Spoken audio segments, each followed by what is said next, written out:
Well, first, let me just say, I think the unprecedented indictment of a former president of the United States for a campaign finance issue is an outrage.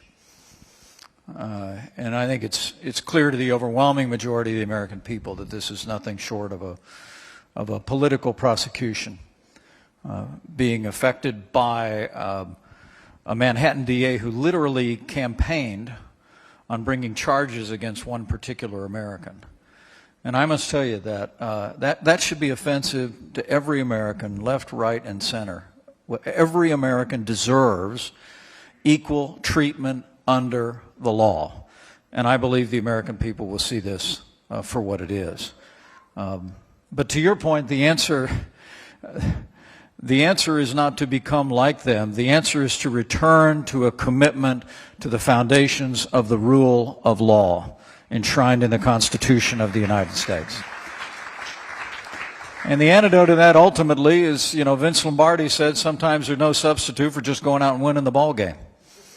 Right? And I really do believe that whether it's local prosecutors' races or the highest office in the land, we've got to rally behind men and women that are committed to the principles at the heart of our republic, that are committed to equal justice before the law and to a fair administration of justice. I'm very troubled about that in another way, is that, as I've traveled around the country, I was in Iowa this week, New Hampshire a little bit ago.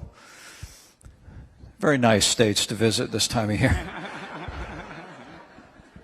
Nobody's talking about this stuff. I mean, literally, I was at the machine shed in Des Moines a couple of days ago, and I took questions for an hour. Nobody brought up all the different investigations and the drama that is an obsession of much of the national media. What they were talking about was the failed policies of the Biden administration at home and abroad. The fact that their families are struggling under the worst inflation in 40 years. The fact that we have a crisis at our southern border, war raging in Eastern Europe, China menacing in the Asia Pacific. I mean, there's a great deal of anxiety out there about the failure of President Biden, his administration, and Democrats in Washington, D.C. And I really do believe that the worst part of what happened yesterday is that at a time when we're facing large, intractable challenges at home and abroad, this will likely only serve to further divide our country.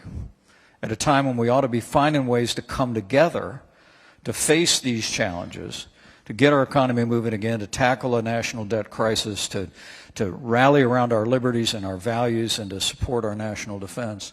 And the other thing is, Rich, I will tell you, having served many years on the International Relations Committee in the House, having traveled around the world as Vice President of the United States, I think the indictment of a former President of the United States on a campaign finance issue sends a terrible message to the wider world about American justice.